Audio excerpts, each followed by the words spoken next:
The word of creation. God said. First chapter, Genesis. The first chapter of Genesis, you will see in nearly every small paragraph, God said. God said. We will get a clearer understanding of the meaning of that when we get into the lecture. But you will see that it was the Word that was in the beginning, and the Word was with God, and the Word was God, and God was that Word, and the Word was made flesh. Memory is made up of past impressions which take hold of the mind. Memory holds our experiences, pleasant and unpleasant. These are valuable possessions indeed, but are apt to hinder rather than increase our worth. The things that are dominant are the things that affect us most, therefore there is little use in making suggestions to ourselves unless we understand the self. So therefore memories, experiences are held in the mind as impressions. The impressions that are dominant in the mind is the things that affect us the most. Therefore very often these memories are of little value to us, in fact they may be a hindrance unless we understand the self. Now how do we understand the self? The self is that which is caught up in the relative, caught up in desire, caught up in craving, caught up in tradition, caught up in belief. Therefore the self is conditioned by our beliefs, our ideas, our images, our memories, our experiences, and we generally think according to our conditioning. If we think then according to our conditioning, there is no use in trying to suggest to ourselves anything at all, because we would only create confusion. But when you begin to understand the self and the conditioning of the self, we will dissolve away this conditioning and our thoughts will be purified. They will be pure. You think and you speak according to your conditioning. How you are conditioned yourself with your beliefs, your ideas, your traditions. Thinking in your mind now how you think. Do you think because of a certain group, a certain nation, a certain religion? Are you speaking and thinking according to how you are conditioned yourselves, or do you think through your traditions? You carry your beliefs with you. Your beliefs are conditioning you, and they are conditioning your thinking. Your impressions are conditioning your thinking. Your impressions which you have received in your infancy. If you belong to a certain religion, it has been pushed into your mind continuously from your infancy.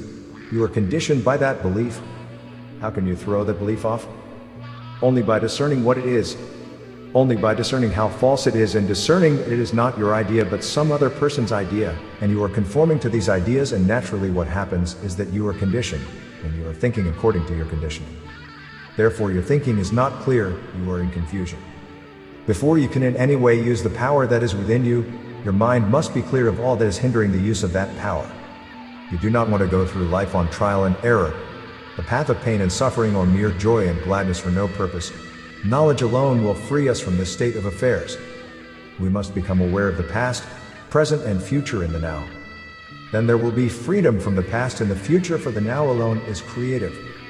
Memory is not creative. Hope is not creative. Creation is always in the now.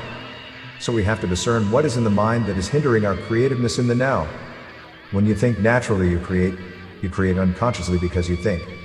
But your thinking is based upon a falsehood, therefore you are creating false conditions. If you fear, you are creating what you fear. And fear is generally utmost in the mind of man because of the fact that he does not understand. Understanding only comes when you have a self-revealing process to reveal the self and all the ways of the self, its ideas, its images, beliefs, its traditions. And you have got to see how you are thinking.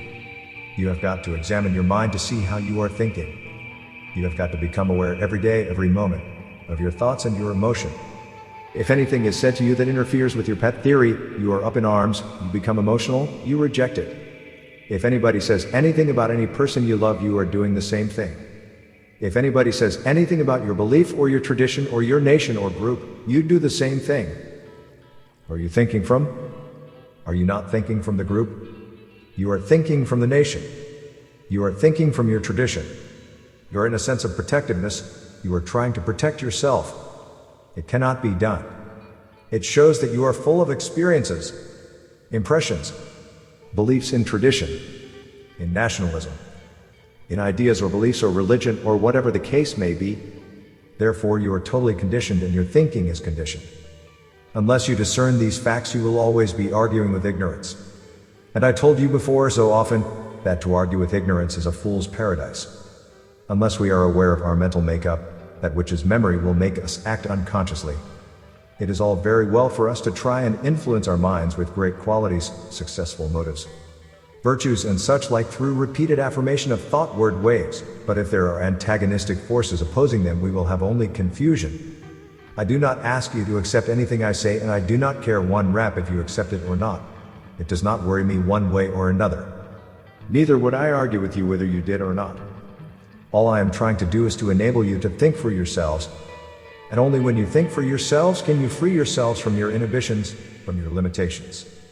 Therefore, in the first place we have to establish a peaceful rhythm and soothing harmony within, firstly by relaxation, then by outcropping what is in the mind, at the same time discerning these things as if we were watching a series of pictures impersonally.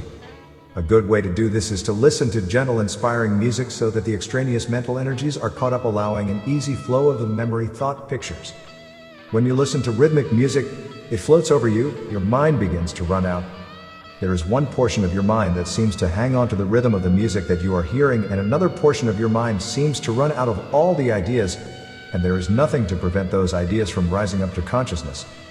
And as they raise up to the consciousness, you are beginning to view them in front of you impersonally.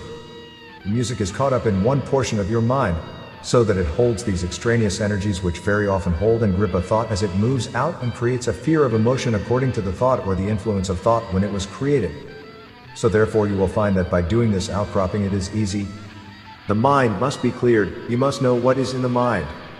If you do not know what is in your mind, then you will never be able to think clearly because you will be thinking according to what is in your mind. Your mind is influencing you, your mind is preventing you from really thinking clearly. Therefore, as I say again, you are limited and your thinking is limited and conditioned by your own conditioning. If I can in any way show you how to clear your minds of all confusion, then you will be able to do the things that I will tell you of later. So this lessens the disturbance of the surface of the mind created by stirring turbulent waves of thoughts that may arise. Pleasing sound has a soothing effect on the mind. There must be permanent peace established in the mental domain through discernment. But is your mind at peace? I think not. You have a long way to go yet, but nevertheless you are on the way. Everyone is seeking an escape from something, and when there is frustration we seek an outlet. As long as we want to be something we are inviting frustration. Being frustrated is painful, therefore we seek an escape from it, therefore we cling to something or busy ourselves with it, whether it be religion, politics, love of country, or we may take to drinking as an outlet. They have the same deadening effect. When people really know what they are doing and how their action comes about, then they will see what is causing their action. People are frustrated. If you were brought up a child that is spoiled, they get everything, as it were, in your infancy, and as you grow up you get everything too, until such time as you go out into the world. And you have got to face the world on your own.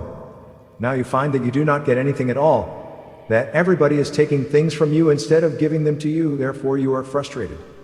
And you get fearful, you wonder what is going to happen to you, and you turn around and do all sorts of things because you are frustrated. You may steal, you may drink, or you may take to religion. You may take any of these things because you are frustrated. If you know why you are frustrated, then you will know the self, you will know why the self is doing these things. The same thing is in everything in your life. A desire that is not fulfilled means frustration. If you know what the desire is and what the self is, there shall be no frustration. But there is no escape. Although you may try to escape, there can be no escape whatsoever. You have to face the problem and dissolve it yourselves. But if you continue to try and escape, you will see that no matter which way you try to escape, it is the same thing. Whether it is drinking, religion, politics, or anything else, you will find it is the same thing. Are we not all a bundle of memories, a chain of memories in reaction to the present? We want to perpetuate ourselves through family, through a name, through ideas, etc. So the me is just an idea which is giving sensation to that to which the mind clings. The me gives itself an importance that is entirely false. Therefore there must be pain, so we try to escape through innumerable ways, and the means of escape are similar. All this must be seen clearly as the mind gives up its cherished desires which have been frustrated. For as long as there are opposing forces in the mind, there can be no peace. And why do you desire something? Because you do not know that you have got everything. Frustration comes through lack, that is, a sense of lack. If you were brought up with a silver spoon in your mouth and you go on into the world, and you find that the silver spoon is taken from you, there is frustration. Why are so many of those noodles that we know in the world today, such as sons of earls and baronets and all the rest of it, become noodles and useless individuals in the world? Because they enter the world with a silver spoon in their mouth and they find that they have no silver spoon, and they are frustrated. And what do they turn to? The first thing they turn to is to drink or to something else. If they were trained to know the self and understood the cravings of the self and what the self was doing, then there would be freedom. Freedom can only come when you discern the hindrances of the self, the desires of the self, the cravings of the self. How the self is following a particular belief, whether it is following in tradition, whether it is following a particular religion, whether it is following a political group or whatever the case may be, it is all the same. You are frustrated and confused. And if you are confused, you are frustrated, and if you are frustrated, you are confused. So therefore you have no self-confidence, and then you look for others to help you because you have no confidence in yourself. So you believe in others and you get further confused because of your belief in others. You have lost your self-confidence because you are confused. And your confusion comes from lack of understanding the self. Only with harmony in the mind and soul can we see the real self in all and the all in the real self. We see the one in all and the all in one. And in the Bhagavad Gita 1 it says this, "Verily, I say unto thee that he that seeth me in all and all in me, him will I never forsake, nor will I suffer him to forsake me. Forever shall I bind him to me with the golden fetters of love. Yea, even say I that he who realized me in my unity, and who loveth me so, him shall I cause to live forever within my being, even though he appeareth to live separately in his own mode of life, even in this world." This is the state of consciousness that one finds when the mind is cleared of all that hinders this true expression. In this state, the creative power of sound becomes a glorious experience. Now you see what I am leading up to. I sounded the Om for you the other night. I told you about the Om the other night, but can you experience the sound of the Om in yourselves? You can only experience it when you are not conditioned.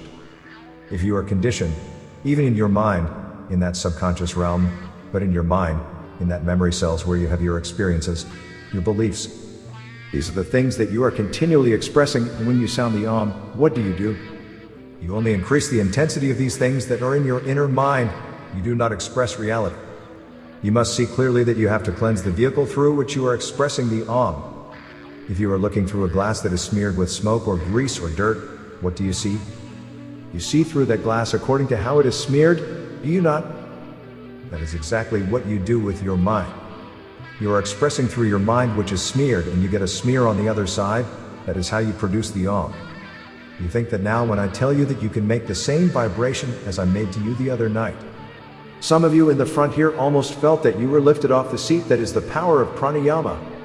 But can you produce pranayama with a mind so filled with beliefs and ideas of traditions, of nationality, of political beliefs, of this and that? Don't you see that these things do not matter at all, that the mind must be cleansed from all these hindrances, otherwise you are conditioned. And when you try to express the Om, you express the Om in your conditioned mind.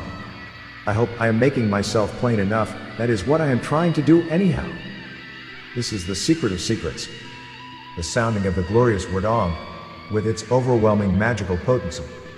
This magical mystic syllable has a source of power when repeated with understanding. Om is a most sacred name of the Eternal Spirit and is composed of the three sounds. Aum Om. It means the opening and the closing. In fact, it is sounded in some methods. It is sounded by opening at the lower portion of the spine, and as it flows up, is closed at the head, such as Om. And the vibration does that, but if I go into the details of what happens is so complicated.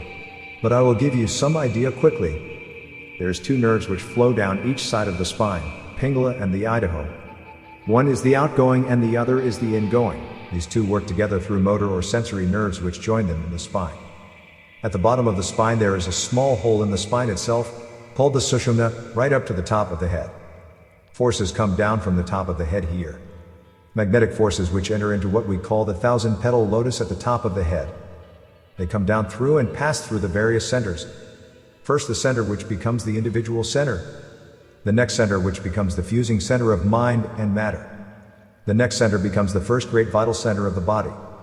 And as it flows down it spreads through those various nerve centers right down throughout the whole body until it reaches the bottom of the spine. That force coming down on the outside, it then tends to flow out from the body, through the aura and right away out through into the atmosphere. When a person thinks and clears his mind, what happens is this.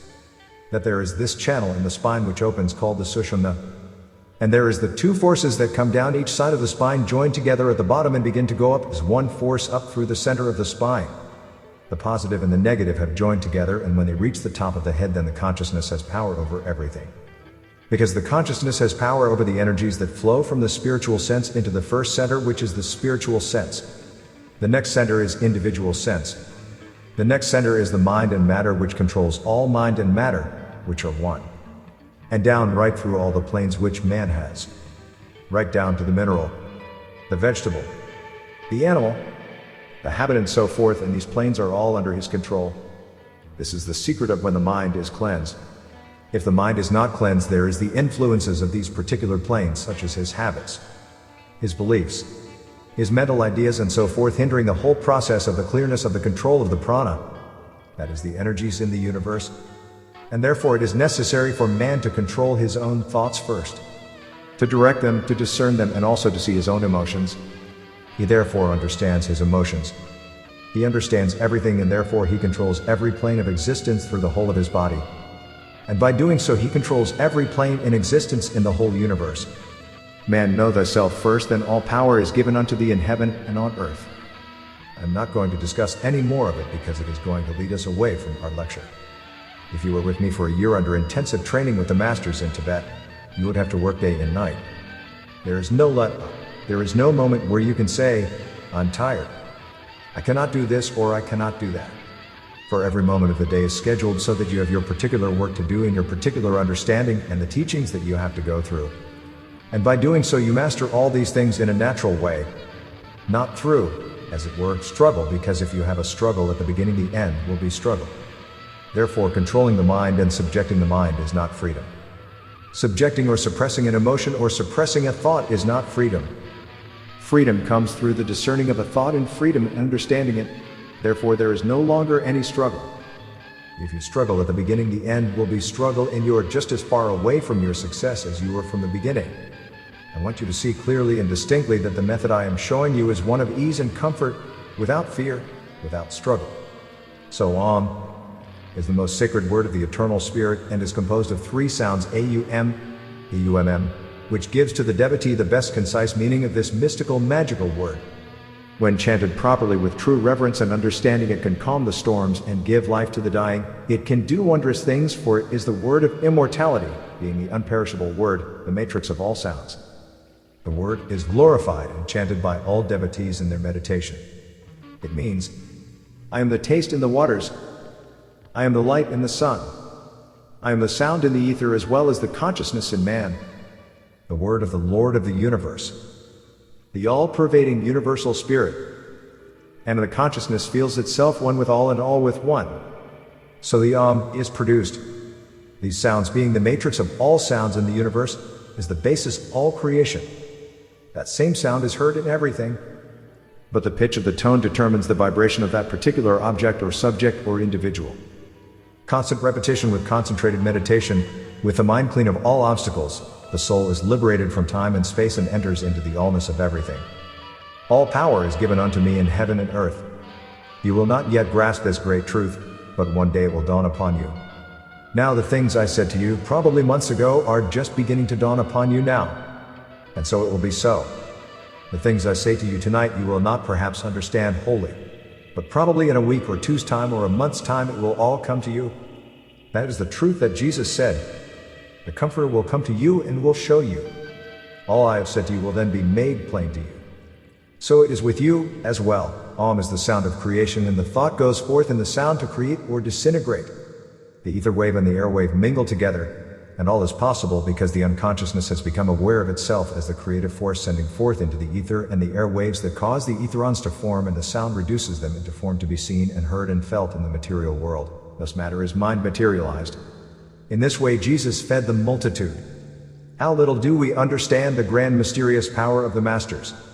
Those who chant rituals know little of what they are doing, neither do those who use words lightly. You can go to church, you can hear people singing, they're chanting. You do not know what you are doing, you are just singing. But if every word of what you are saying becomes a formed image in the mind, it goes forth into the ether with the sound you have created.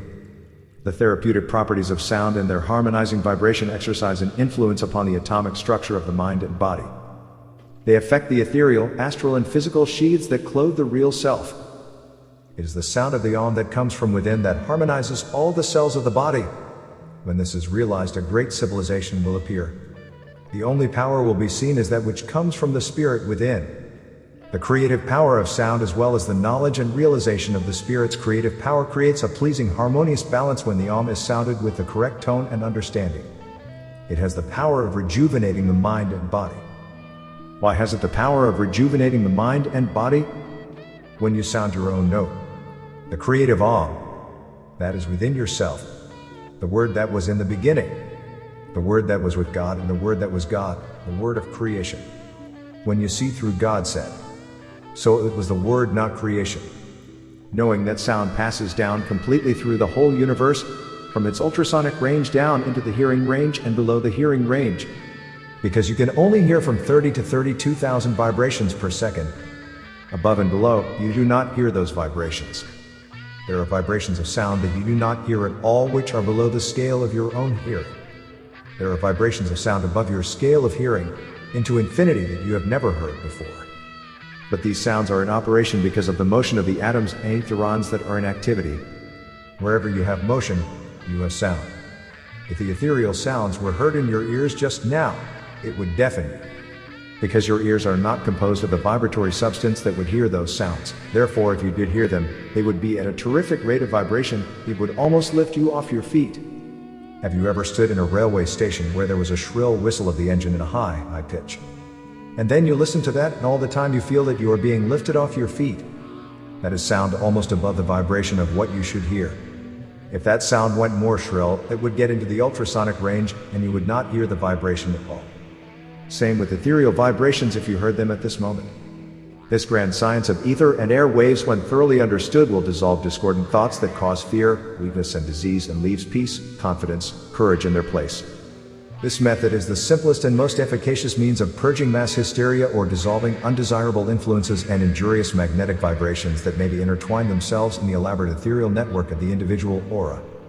The human magnetic aura and ethereal network are thickest over the main nerve plexus and are connected with the whole of man's nervous system, and has much material effect upon his thinking and emotional life, thereby affecting his general health, as well as man's environment and those who come in contact with him. It is a very important lecture, this one, and I would like you to read it carefully in your own homes. And if you study it carefully and think it over, you will find the true meaning in regard to it. Through man's ethereal and magnetic aura pass magnetic lines of force from the great ocean of life in which he lives. These lines of force feed the body of man to keep him alive in this plane of action. Jesus said, "I do not live by bread alone." Neither do you. If you could cover your body with an insulating substance, in 1 hour you would expire.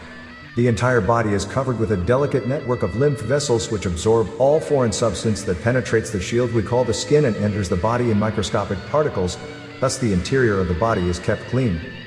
Under the skin and through the whole of the tissue is this lymph, and it protects the body from all extraneous and microscopic substances that enter through the skin.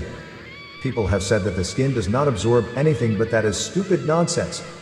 The skin absorbs a lot of things. Vibrations are passing through the skin all the time, through your magnetic aura, which spreads out beyond the skin and at a distance beyond you.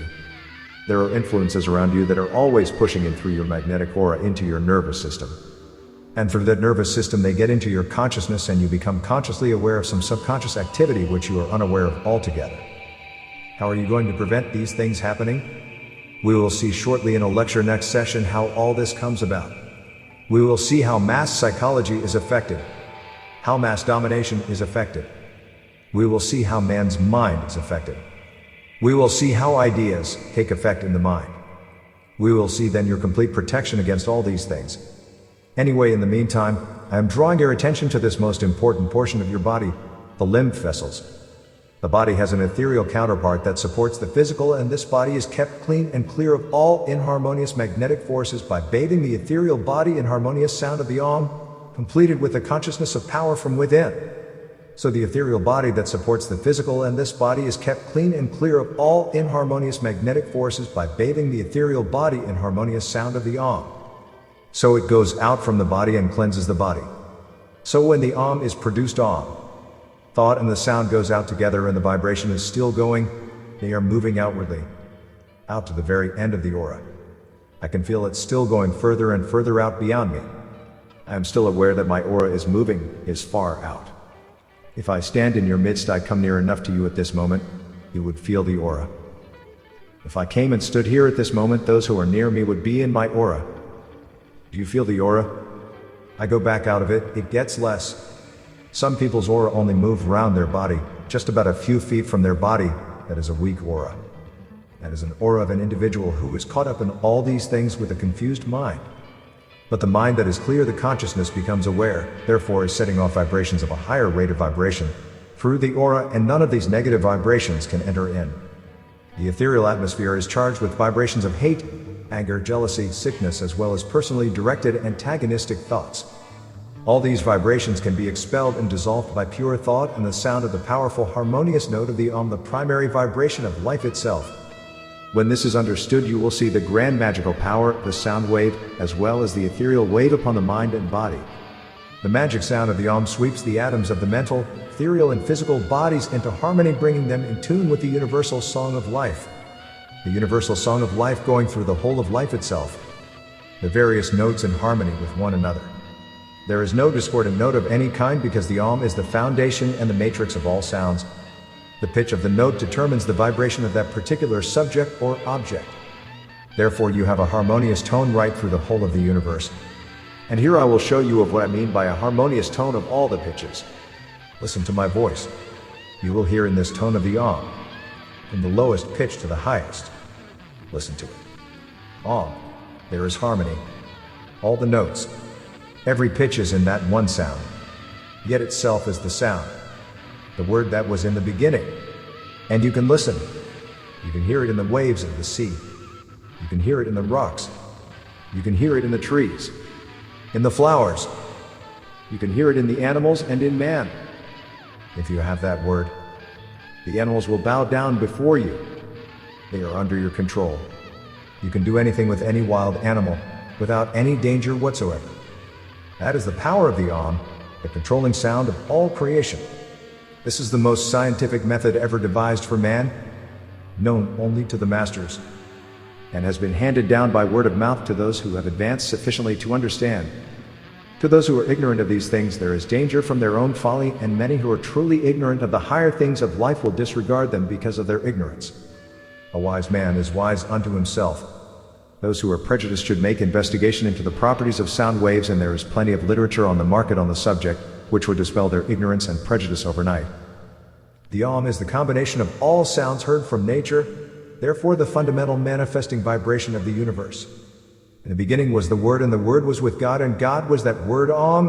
In other interpretation, the Christ of God. Consciousness and intelligence. Consciousness is the directing force. Consciousness is the thought, the silence. The activity is the intelligence. Consciousness, intelligence, and substance are the three great things in the universe. Consciousness, A, intelligence, U, and substance, M. Om, these three are one, and they are never separated from one and another. Consciousness is the silence, the silent completeness. In that consciousness, then, man is all power. The intelligence responds to the consciousness and acts as an intelligence that knows what to do. It is the knowing how brings into operation what the consciousness directs, and the substance, which is the foundation of all form you see or feel.